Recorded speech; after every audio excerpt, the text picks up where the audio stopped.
يا جماعة اعملوا لايك واشتركوا في القناة عشان 60% من المشتركين من المشاهدين ما بيشتركوش.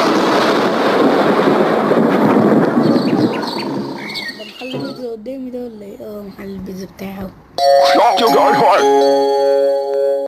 بيقول لي متجر بيتزا اخر، هل تحاول ان تخرب منطقتي؟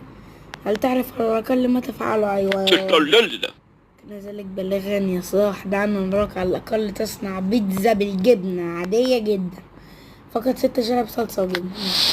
ايه ده العدو هو اللي بينفعني. تعالى، دي صلصة طماطم، بيقول لي لا تبالغ عشان كده. ماشي.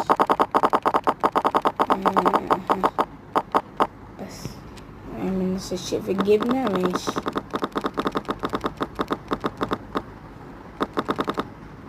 شيله كده.